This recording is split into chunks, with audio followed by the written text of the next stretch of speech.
The Old Testament isn't historically reliable.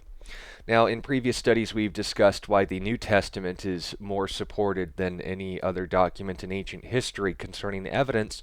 The Old Testament is supported, but not as much. In order to address the problems with this objection, the Old Testament can't be trusted. Two-thirds of your Bible are all fabricated, they're all lies. The issue with that is that not a single claim against the Old Testament's reliability, apart from the opinions of the critics, has discredited a single passage of biblical text read in its proper context. So in order to ask the who, what, when, where, why, and how, if these are toyed with for the sake of a ulterior motive and agenda, then you might be able to find something. But as far as what we can test, note, am I saying that we can test every single word of the Old Testament? No. But normally in the realm of historical criticism and archaeology, I don't look for things I can't test and say that there is no proof. I look for things I can and form conclusions based on those. And also, just as a side note, we'll discuss this in the next study as well, but the claim that, well, the Old Testament includes miracles and miracles don't happen, that is an assumption that in order to discredit the Old Testament is made off an unfair and groundless bias. Saying that things can't happen the way they naturally happen rejects the possibility, say for instance, if this coffee mug is going to fall, normally if I drop it, it will continue to go down to the floor. Unless, of course, I introduce another factor like, say, a hand. Saying that this can't be introduced, that all things must happen naturally, is the same terminology and definition of a miracle in which God is acting throughout moments of verifiable history. So, throughout the Old Testament and these collections of Jewish historical documents, poems, and prophetic writings, the scholars of their day, you're begging the question when you say, okay, if then there aren't any miracles, why then can't there be any miracles? Well, because miracles don't happen. That's not an answer, that's the question. Why don't miracles happen? If you say, well, things must always happen naturally, do I have to get the coffee mug back out here again? That's what we mean by miracles. Just because you can't see the cause is no more a dismissal of God than the fact you can't see wind or gravity dismisses the effects of a hurricane or a meteor. So, when we're clarifying those things, it's not a matter of if, it's a matter of why. And the Old Testament explains its miracle claims, that there is a God actually doing these things, even if they couldn't be seen. How did the Assyrian army get wiped out in one night? Well, it tells us an angel of the Lord went through the camp and killed them all. Well, that doesn't happen. There's no such thing as angels. Then explain the 185,000 dead. Explain the death of Sennacherib's army. Explain the documented end of the Assyrian Empire instantaneously overnight. What happened to a world-dominating empire coming across essentially a farm village where the only real source of capital they had was their temple and no real military to boot. They were essentially, vassals for the Assyrian Empire and were threatened with being dispersed. And then all of a sudden, after a word from one of their prophets, the army disappeared, the king returned, sheet white and scared out of his mind, was murdered by his two sons. His third was, of course, killed in retribution. The Assyrians were animals.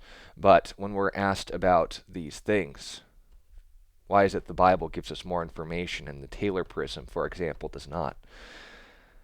Also note, when it comes to the Old Testament being historically reliable, I as a Christian can actually turn to the New Testament and note that if I can trust the New Testament is true, there are books of the New Testament that are essentially just quotations from the Old.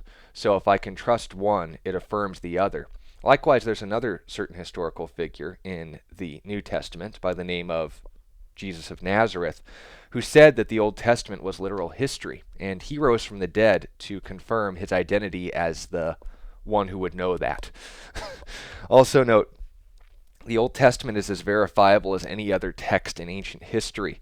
We know it was reliably transmitted with the example of different writings, given both over 1,000 years old from what we're reading today, and 2,300 years old from what we're reading today. And note in that 1,300-year difference, no discernible alteration has taken place. They're virtually identical with each other, apart from adjustments to language and, of course, transmission errors that are very superficial. For example, one passage notes, and we discussed this in our objection, there are errors in the Bible.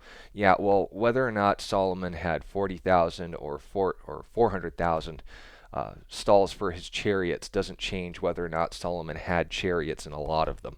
But here's the point.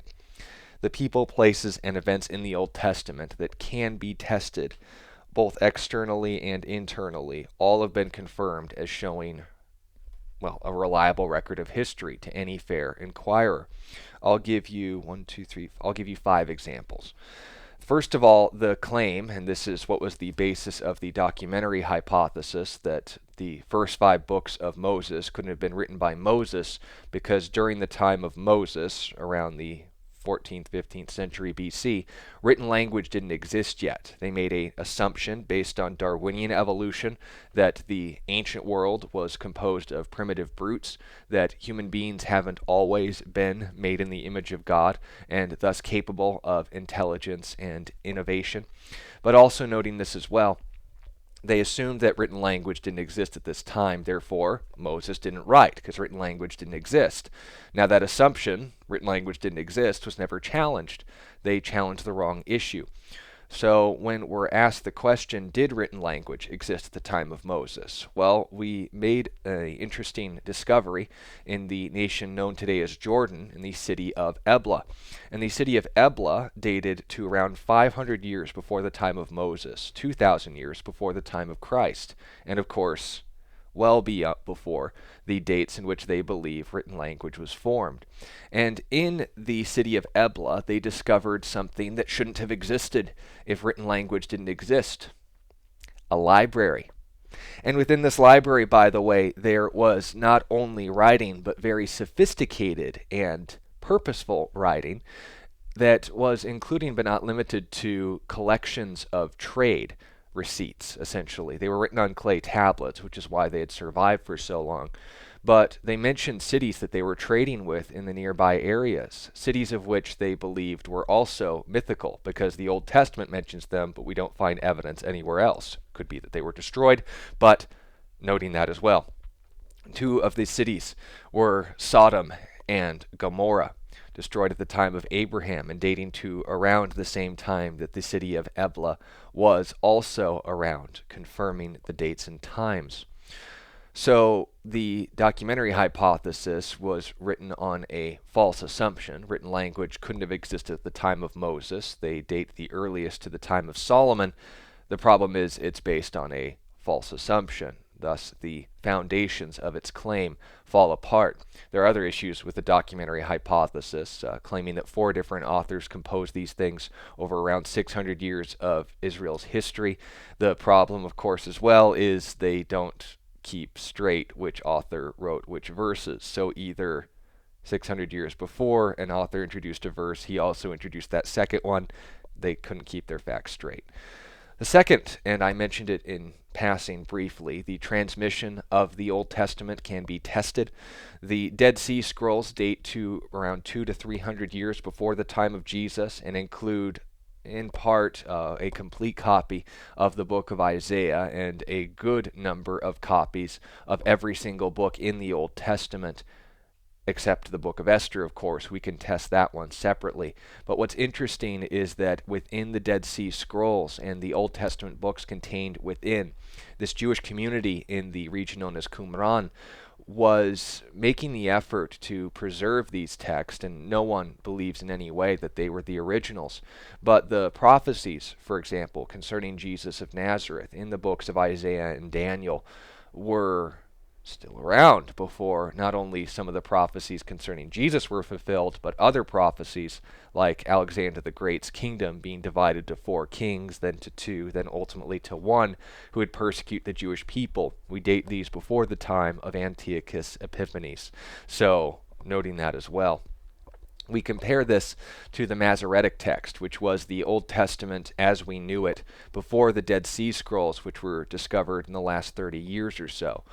Now, what's interesting about the Masoretic text is that the Masoretes, these individuals that transmitted and recorded and wrote down their Old Testament, this Jewish community of the Masoretes, made a very, very good legacy for themselves in recording these documents, in that over 1,300 years of verifiable human history, that we compare the earliest possible record to the one that we used for the majority of our Bibles until the Dead Sea Scrolls, and found that the 1,300-year-old copies are virtually identical to the 900 years ago copies. Now, this is important, 2,300 years ago, if I'm noting my sentence structure properly. 300 years before Christ and 900 years after him. That's 1,100 years before today. But noting that the Old Testament, over 1,000 plus years of history, did not experience any changes apart from the changes in the language itself. That tells us a lot about whether or not the Old Testament was just butchered or scrapped or altered in any significant way for the sake of political climate. That's simply not something we can confirm based on the evidence. Also note, I mentioned this in brief passing in the book of Isaiah chapter 38, as well as the book of 2 Kings. We're told about the reign of King Hezekiah and the end of the Assyrian Empire. No, not the Syrian, the Assyrian Empire. Their capital was Nineveh. King Sennacherib had a interesting little obsidian block made for himself. It was actually a prism. We call it the Taylor Prism, and it is available for viewing in the British Museum today. Now, all of these kings obviously report very glowing accounts of their tales and conquests, and Sennacherib, coming from the Assyrian Empire, had a lot to say for himself. But if you go and view the Taylor Prism today, you're going to notice that as it records the end of his account, he gets reports that Ethiopia, which is just a term for northern Africa back then, was starting to build up an uprising. They were trying to resist the Assyrian Empire's authority. So he takes his world-dominating army, the 185,000 armed to the teeth and very sadistic soldiers, and moved down through the region we know today as Israel. Now, for some reason, he just decides to return home, and that's the end of the Taylor Prism. No reports as to where his army went, no reports as to what happened to them, no reports about any victories or spoils taken from Ethiopia, let alone near Jerusalem. But we are told in the Old Testament what happened to that army. The angel of the Lord intervened when Sennacherib threatened the city, and, well, note that. But noting that that cannot only be tested, we can go back even further during the time of Abraham, which was approximately 1900 to 2000 years before Christ.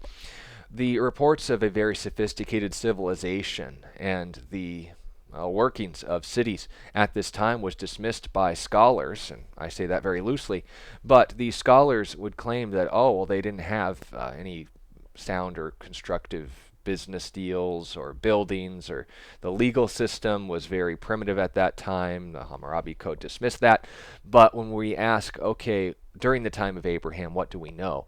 Well, apparently they didn't take the time to consider that after uncovering the banner of Ur of the Chaldees, this was the region that Abraham was living at that time, we have very, very interesting presentations of how their culture and society worked. Likewise, if you go to Israel today, in the archaeological uncoveries under Tel Dan, the headwaters of the river in the region of Dan, the Jordan River as it's known, we found an archway entrance to a very large and well-built city that dates to around 2,000 years before Christ, noting the time of Abraham. And what's interesting is these things were assumed to have been not invented yet, according to these scholars, until, of course, we dug it up and reality caught up with them. Oh, did I say reality? I meant the Bible. It's funny how those two often coincide. But we can go on. We can talk about the Hammurabi Code and how it details for us legal codes like a capital offense of stealing someone's gods, and that lines up with Moses' account of Genesis. The problem is that Moses did not live at the time the Hammurabi Code was enforced, let alone ever went to Iraq, where these regions would have been. We can talk about the details given to us about the Persian Empire in the time of Esther and how these all line up with what happened to King Ahasuerus. I believe that's how you pronounce his name. After his failed conquest of the Greek Isles, we can talk about all of these things that the Bible gets straight, both prophetically and historically. But I think we have made the case. When it comes to the historical reliability of the Old Testament, we can test it. The problem is that people have decided already in advance that because it includes miracles, it's not reliable. The problem is that's not a very fair standard to hold, and we'll be discussing why that is next time. Until then, of course, I want to thank you all for listening to this study. If you have any questions or want to know more about these archaeological findings, the cross-references we can make, or the reasons why we consider the Old Testament reliably transmitted, or want access or links to other videos we've discussed about the Old Testament historical criticism, New Testament historical criticism, and the real agenda behind these scholars, let me know. Until then, I'll see you guys all next time. God bless you.